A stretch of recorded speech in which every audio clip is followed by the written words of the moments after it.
I thought the worst thing about working night shifts was coming home exhausted at 6 in the morning, barely able to keep my eyes open as I fumbled with my house keys. I was completely wrong. The worst thing was pulling into my driveway after a 12-hour shift at the hospital, expecting to find my house quiet and peaceful, only to see my 8-year-old daughter Brielle sitting on our front porch steps in her pink unicorn pajamas at dawn, her knees pulled up to her chest, trembling like a leaf in the wind. My heart immediately dropped into my stomach. Brielle never woke up before 8 on weekends, and she definitely never went outside by herself, especially not in her pajamas. Something was terribly wrong.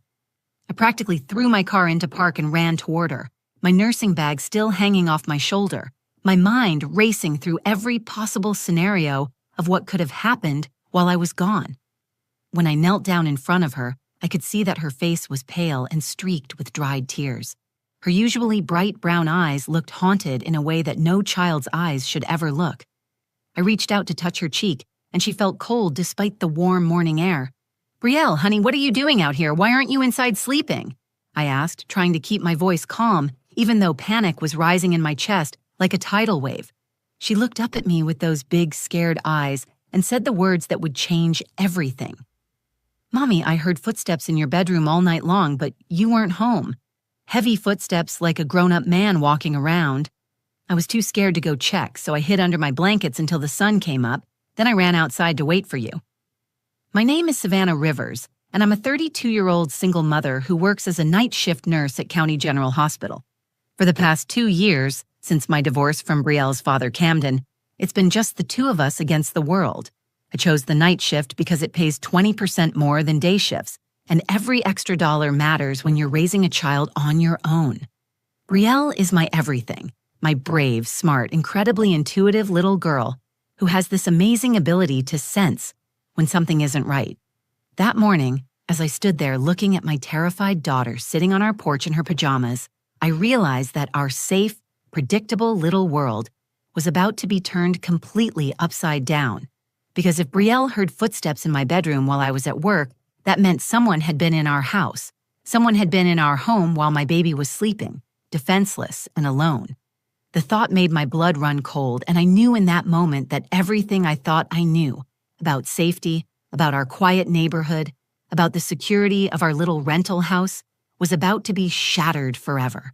Let me tell you how we ended up in this situation, because none of this would have happened if my life hadn't fallen apart 2 years earlier. When Camden and I divorced, I felt like I was drowning in a sea of paperwork, legal fees, and the overwhelming responsibility of suddenly being a single mother. Camden wasn't a bad father, but he wasn't particularly present either. He traveled constantly for his sales job, and when he was home, he was more interested in his golf games and poker nights than spending time with Brielle and me. The divorce was messy, but not bitter. We both knew our marriage had run its course, and we wanted what was best for Brielle. Camden moved to Arizona for a better job opportunity, and we agreed that Brielle would spend summers with him and alternate holidays. It wasn't ideal, but it worked for our situation. The problem was that Camden's child support barely covered half of our expenses, and I needed to figure out how to make ends meet on my own. That's when I discovered that County General Hospital was desperate for night shift nurses. The pay was significantly better than day shifts, nearly 20% more, which meant I could actually afford to keep our little rental house in Maplewood Heights. It's a quiet suburban neighborhood with tree-lined streets, well-maintained sidewalks, and the kind of community feel where neighbors actually know each other's names. Mr. Garrison, our elderly neighbor, had lived next door for 30 years and always kept an eye on things. Mrs. Chen across the street brought us homemade cookies every few weeks. It felt safe and stable, exactly what Brielle and I needed. The night shift schedule worked perfectly with our routine. I would work from 11 at night until 7 in the morning, Tuesday through Saturday. During those nights, Brielle stayed with my mother, Cordelia, who lived just 10 minutes away in a cozy apartment above her antique shop. My mom absolutely adored having Brielle for sleepovers, and Brielle loved staying with Grandma Cordelia, who spoiled her with late-night movie marathons and homemade pancakes for breakfast. Cordelia had been my rock through the divorce and the adjustment to single motherhood. She was the kind of grandmother who remembered every school project, every friend's name, and every little detail about Brielle's life. When I felt overwhelmed by the weight of raising a child alone while working exhausting 12-hour shifts, my mom would remind me that I was stronger than I realized and that Brielle was lucky to have such a dedicated mother. Our routine had been working beautifully for over a year. I would drop Brielle off at my mom's house around 10:30, work my shift, then pick her up the next morning. We'd spend the day together until I had to sleep in the late afternoon, and then we'd repeat the cycle. Brielle had adjusted well to the schedule, and I felt like I was finally getting my life back on track financially and emotionally. But 3 days before this nightmare began, everything changed. My mom called me at work around 2 in the morning, her voice hoarse and congested. She had come down with the flu, the kind that hits you like a freight train and leaves you bedridden for days. There was no way she could watch Brielle while being that sick, and I couldn't risk exposing my daughter to such a severe illness. I had never left Brielle alone overnight before. She was only 8 years old, and the thought of her being in the house by herself while I was at work made my stomach churn with anxiety. But I didn't have any other options. Camden was in Phoenix on a business trip, and my few close friends either had their own small children or lived too far away to help on such short notice. Brielle, being the mature and brave little girl she is, insisted she would be fine. "Mommy, I'm not a baby anymore. I know how to lock the doors. I have your phone number memorized, and Mr. Garrison is right next door if I need anything," she had said with such confidence that I almost believed it myself. I spent that entire shift calling home every 2 hours to check on her. Each time she answered on the second ring, sounding sleepy but reassuring me that everything was fine. She had done her homework, eaten the dinner I left for her, brushed her teeth, and gone to bed at her regular time. I felt proud of how responsible and independent she was becoming, even though part of me worried constantly about leaving her alone. The night shift at County General had been particularly brutal that week. We had 3 trauma cases come in within an hour of each other, including a car accident victim who required immediate surgery and an elderly man who suffered a massive heart attack. I was running on pure adrenaline and caffeine, my feet aching from being on them for 12 straight hours, my mind exhausted from making life and death decisions all night long. As I drove home that morning, I was already planning to crawl into bed and sleep until noon, then spend the afternoon with Brielle making up for the time we'd missed. I had no idea that our world was about to be turned completely upside down. The moment I saw Brielle sitting on those porch steps in her pajamas, every maternal instinct I possessed went into overdrive. I dropped my nursing bag right there on the walkway and rushed to her, my heart hammering so hard I could hear it in my ears. When I knelt down and wrapped my arms around her small, shaking body, she felt so fragile and cold that I wanted to scoop her up and never let her go. "Tell me exactly what happened, sweetheart," I said, trying to keep my voice steady, even though my mind was racing through every horrible possibility. "Start from the beginning, and don't leave anything out." Brielle took a shaky breath and looked up at me with those big brown eyes that were still wide with fear. "It started around 2 in the morning, Mommy. I know because I looked at the clock on my nightstand. I heard these creaking sounds coming from your bedroom, like someone was walking around on the wooden floor. At first, I thought maybe you came home early from work." My stomach dropped. I had been at the hospital until 7 that morning, dealing with emergency after emergency. There was absolutely no way I could have been home at 2. I called out, "Mommy, is that you?" But nobody answered, Brielle continued, her voice getting smaller with each word. "Then I heard the footsteps again, and they were definitely too heavy to be yours. They sounded like a man's footsteps, slow and deliberate, like someone was walking around your room looking at things." The blood in my veins turned to ice water. Our house was small, just 2 bedrooms and 1 bathroom, with thin walls that carried sound easily. If someone had been walking around in my bedroom, Brielle would have heard every single step from her room right across the hallway. "What did you do then, baby?" I asked, though I was terrified to hear the answer. I pulled my blankets over my head and tried to convince myself I was just imagining things, but the footsteps kept happening every hour or so throughout the night. Sometimes I'd hear what sounded like drawers opening and closing, or like someone was moving things around. Once, I thought I heard the closet door creak open. My hands were shaking now as I held her. The thought of some stranger rifling through my personal belongings while my daughter lay terrified in the next room made me feel sick with rage and helplessness. Around 5 in the morning, I finally got brave enough to peek down the hallway toward your room, Brielle whispered. I saw a shadow move across your doorway, Mommy. It was definitely a person, and it was definitely not you. That's when I grabbed my phone and ran outside. I've been sitting here waiting for you ever since. I pulled her closer, my mind reeling. This couldn't be happening. We lived in one of the safest neighborhoods in the city. We had good locks on our doors, and I always made sure everything was secure before I left for work. How could someone have gotten into our house? My first instinct was to call Camden, even though we were divorced. Maybe he had driven up from Arizona unexpectedly and decided to stop by the house for something he had forgotten. It was a long shot, but I needed to eliminate every possibility before I let myself believe that a complete stranger had been in our home. I dialed Camden's number with trembling fingers. He answered on the 4th ring, his voice groggy with sleep. Savannah? What's wrong? It's barely 7 in the morning. Camden, please tell me you came by the house last night. Please tell me you were here for some reason and just forgot to mention it. What are you talking about? I'm in Phoenix, remember? I've been here all week for the Morrison account. Why would I be at the house? The hope I had been clinging to crumbled completely. Someone was in our house last night while I was at work. Brielle heard footsteps in my bedroom all night long. Are you serious? Did you call the police? Not yet. I was hoping it was you, or maybe I was just overreacting. Savannah, if Brielle says someone was in the house, you need to take that seriously. That kid has incredible instincts. Remember when she told us about that weird guy at the playground who kept staring at children? 2 weeks later, we found out he was a registered sex offender. He was right. Brielle had always been unusually perceptive about people and situations. She could sense when something wasn't right long before adults picked up on warning signs. I hung up with Camden and immediately walked over to Mr. Garrison's house, Brielle's hand firmly clasped in mine. Our elderly neighbor was already up, watering his garden in his bathrobe and slippers. Good morning, Mr. Garrison. Did you happen to notice anything unusual at our house last night? Any strange cars parked nearby or anyone coming or going? Or, he scratched his gray beard thoughtfully. Can't say that I did, dear. I went to bed around 10 and slept straight through until 6.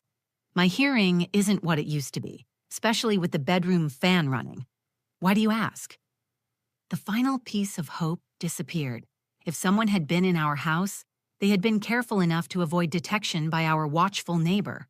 Standing there in my scrubs, exhausted from a 12-hour shift, holding my terrified daughter's hand, I realized that our safe little world had been violated in the most intimate way possible. Someone had been in our home, in my bedroom, going through my personal space while my child lay helpless just down the hall. The question that terrified me most was simple. Who was it? And were they planning to come back? Standing there on my front lawn in my wrinkled scrubs, holding Brielle's trembling hand, I felt the weight of every decision I had ever made as a single mother crashing down on me. Part of me wanted to dismiss this as an overactive imagination from an 8-year-old who had spent her first night alone. But the rational part of my brain, the part that had been trained to assess situations quickly and accurately in life or death hospital scenarios, was screaming that something was seriously wrong. Brielle wasn't the type of child to make up stories or exaggerate for attention. She was practical, observant, and unusually mature for her age. When she told me she had heard footsteps and seen a shadow, I believed her completely. The terror in her eyes wasn't manufactured or imagined. It was real, raw, and absolutely heartbreaking. Brielle, I need you to listen to me very carefully, I said, kneeling down so we were eye to eye. We're going to call the police and have them check the house, okay? I believe you heard those footsteps, and I want to make sure we're both safe. Her face flooded with relief. You believe me? You don't think I'm being a scared baby? Absolutely not. You were incredibly brave to trust your instincts and keep yourself safe. That's exactly what I would want you to do in this situation. I pulled out my phone and dialed 911, my hand still shaking slightly from the adrenaline coursing through my system. The dispatcher who answered had a calm, professional voice that immediately made me feel like I was being taken seriously. 911, what's your emergency? Hi, I'm calling to request a welfare check at my home. My daughter was alone last night while I was at work, and she heard someone walking around inside the house. I need officers to search the premises before we go back inside. Can you give me your address and confirm that you and your daughter are currently safe? I rattled off our address on Maple Street and confirmed that we were both outside and unharmed. The dispatcher asked several more questions about when the incident occurred, whether we had seen any suspicious vehicles, and if we had any reason to believe someone might want to target our home specifically. Officers are being dispatched now and should arrive within 10 minutes. Please remain outside and away from the residence until they give you the all clear. Do you have somewhere safe to wait? We'll wait in my car, I said, leading Brielle toward our driveway. As we settled into the front seats of my Honda Civic, I locked all the doors and turned on the engine so we could have air conditioning. Brielle curled up in the passenger seat, finally looking like the tired 8-year-old she was after staying awake most of the night in fear. Mommy, what if whoever was in there is still inside? What if they hurt the police officers? The thought had crossed my mind, but I tried to project confidence I didn't entirely feel. Police officers are trained for situations like this, sweetheart. They know how to handle themselves, and they have backup if they need it. We're going to let them do their job while we stay safe out here. While we waited, my mind raced through possibilities that made my stomach churn. Could it have been a burglar who had somehow gotten trapped inside when morning came? Was it someone who knew our routine and had been watching our house? The thought that someone might have been observing us, learning when I left for work and when Brielle was alone, made me feel violated in a way I had never experienced before. 8 minutes later, 2 patrol cars pulled up to our house with their lights flashing but no sirens. 4 officers emerged, and I felt a wave of relief at seeing them take the situation seriously. The lead officer, a tall Hispanic man with graying temples, approached our car while his partner began surveying the perimeter of the house. I rolled down my window as he reached us. "Ma'am, I'm Officer Delacroix. We're going to conduct a thorough search of your home. Can you tell me if there are any weapons inside, any pets, or any areas where someone might be able to hide?" "No weapons, no pets. There's a walk-in closet in my bedroom, a hall closet, and a basement with storage areas. The basement has a window that sometimes sticks, but I always check to make sure it's locked before I leave for work." Officer Delacroix nodded and made notes in his small notebook. "We're going to approach this systematically. My partner, Officer Ramsey, and I will clear each room methodically. The 2 officers from the 2nd unit will cover the outside perimeter and check all possible entry points." "How long do you think this will take?" I asked, glancing at Brielle, who was listening intently to every word. "Thorough search of a house this size should take about 20 to 30 minutes if we don't find anything. If we do discover evidence of an intruder, we'll need to treat it as a crime scene and call for additional backup." As Officer Delacroix walked toward the house, I reached over and squeezed Brielle's hand. "You did the right thing by telling me about this, baby. Whatever happens next, I'm proud of you for being so brave and smart." She squeezed back and said something that would stay with me forever. "Mommy, I have a really bad feeling that whoever was in there knows us. The footsteps didn't sound like someone who was lost or confused. They sounded like someone who knew exactly where they were going." The chill that ran down my spine had nothing to do with the air conditioning. Sitting in that car, watching 4 police officers approach my house with their hands resting on their service weapons, felt like living inside a nightmare that I couldn't wake up from. The next 30 minutes stretched out like hours as I watched them methodically check every window, every door, every possible entry point around the perimeter of our home. Officer Delacroix and Officer Ramsey entered through the front door with their flashlights drawn, even though it was broad daylight. I could see their silhouettes moving from room to room through the windows, checking behind furniture, opening closets, looking under beds.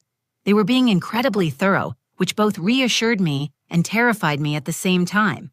"Mommy, look," Brielle whispered, pointing toward the house. "They've been in the living room and kitchen for a long time. Now they're going toward the bedrooms." My heart rate spiked as I watched the officers disappear into the hallway that led to our bedrooms. Those were the rooms where Brielle had heard the footsteps, where someone had supposedly been walking around for hours while my daughter lay terrified just across the hall. For about 10 minutes, I couldn't see any movement at all. The house looked completely still, and I started to wonder if maybe we had overreacted. Maybe Brielle had been having nightmares, or maybe the old house had just been settling in ways that sounded like footsteps to a scared child sleeping alone for the first time. Then I saw Officer Ramsey appear in my bedroom window, and he was waving his partner over with urgent hand signals. My blood turned to ice water as I watched Officer Delacroix rush into the bedroom to join him. Both officers were now in my bedroom, and their body language had completely changed from routine to high alert.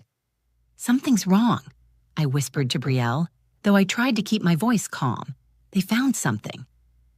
Within minutes, the two officers from the second patrol car were also inside the house, and I could see all four of them gathered in my bedroom. The radio chatter from their patrol cars was too distant and garbled for me to understand, but the urgency in their voices was unmistakable. My cell phone rang, and I nearly jumped out of my skin.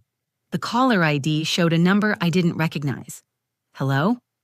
Mrs. Rivers, this is Officer Delacroix calling from inside your house.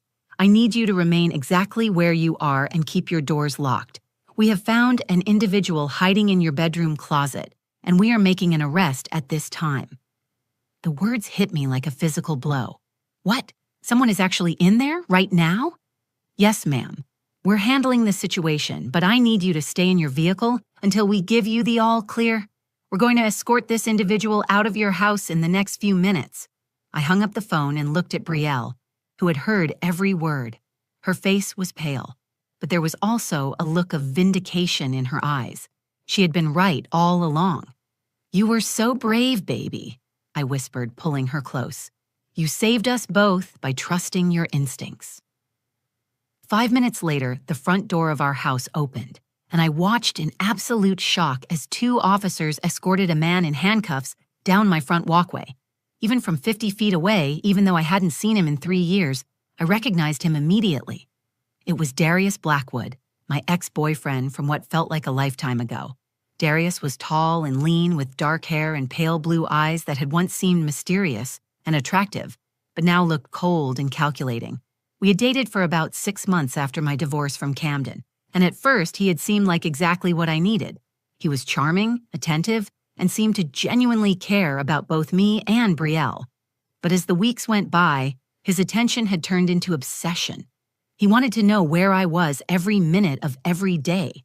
He would show up at my work unannounced, claiming he was just in the neighborhood.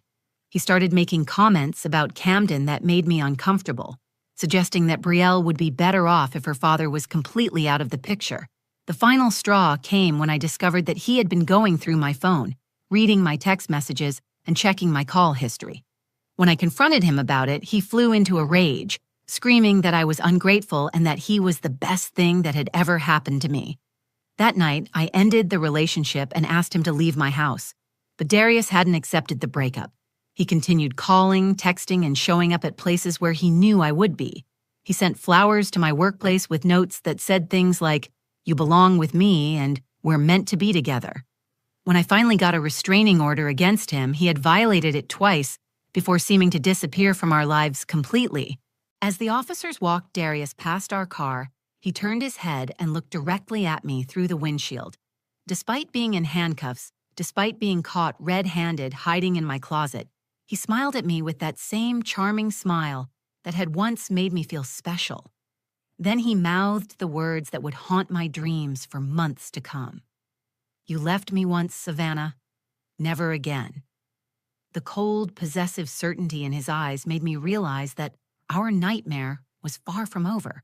The investigation that followed Darius's arrest revealed details that still make my skin crawl when I think about them today. Officer Delacroix called me later that afternoon to explain what they had discovered in my bedroom closet, and I honestly don't know how I managed to stay standing during that conversation. Darius had been living in my closet for weeks, possibly even months. He had created a makeshift living space behind my hanging clothes, complete with a sleeping bag, bottled water, protein bars, and a small battery-powered lantern. The most disturbing part was the collection of photographs he had taken of Brielle and me, without our knowledge. There were pictures of us sleeping, eating breakfast, watching television, and going about our daily routines, all shot from inside our own home. The officers found a detailed notebook where Darius had been tracking my work schedule, Brielle's school schedule, and even noting when my mother Cordelia picked up Brielle for sleepovers. He knew our entire routine better than we knew it ourselves. He had been watching us, studying us, and waiting for the perfect opportunity to make his move. The basement window that I always checked before leaving for work had been tampered with. Darius had somehow managed to disable the lock mechanism in a way that looked normal from the inside, but allowed him to enter and exit whenever he wanted. The police found tool marks on the window frame and traces of lubricant that he had used to keep it from making noise when he opened it. What terrified me most was learning that Darius had been entering our house primarily on the nights when I worked and Brielle stayed with my mother. He would spend hours in my bedroom, going through my personal belongings, sleeping in my bed, and apparently taking souvenirs. They found several pieces of my jewelry, clothing items, and even my favorite coffee mug hidden in his apartment across town. The night that Brielle heard him was supposed to be different because she normally wasn't home. When my mother got sick and Brielle had to stay at the house alone, Darius probably didn't know about the change in plans until he was already inside. The footsteps Brielle heard were likely him realizing she was home and trying to figure out what to do without alerting her to his presence. The legal proceedings moved quickly. Darius was charged with breaking and entering, stalking, burglary, violating a restraining order, and several other felonies. His bail was set extremely high, and the district attorney assured me that he would likely face significant prison time.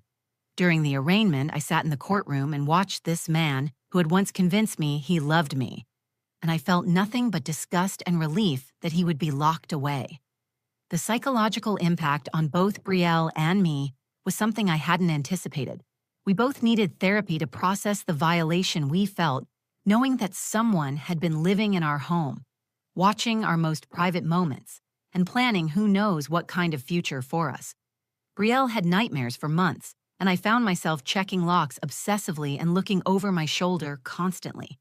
We moved out of the Maple Street house immediately. I couldn't bear the thought of sleeping in a bedroom where Darius had been hiding and watching us. We found a beautiful apartment in a secure building with controlled access, security cameras, and a doorman who knew every resident personally. It cost more money, but my peace of mind was worth every penny. I also made the decision to switch to day shifts at the hospital. The night shift pay had been attractive, but it wasn't worth the risk of leaving Brielle alone again. My mother Cordelia helped with after-school care, and we created a new routine that felt safer and more sustainable for both of us. The most important lesson I learned from this experience is that children's instincts should never be dismissed or minimized. Brielle's courage to speak up about what she had heard, even when she was scared and uncertain, literally saved our lives. If she had kept her fears to herself, or if I had brushed them off as childhood imagination, Darius might have escalated his behavior in ways I don't want to think about. I also learned that restraining orders are just pieces of paper unless the person they're meant to protect against chooses to respect them. Darius had violated his restraining order multiple times, but he had been clever enough to avoid getting caught until that morning. The legal system can only do so much to protect victims of stalking and harassment. Today, Brielle is thriving in school and has grown into an even more confident and intuitive young woman. She's proud of the role she played in keeping us safe, and I make sure to remind her regularly that her bravery and quick thinking were heroic.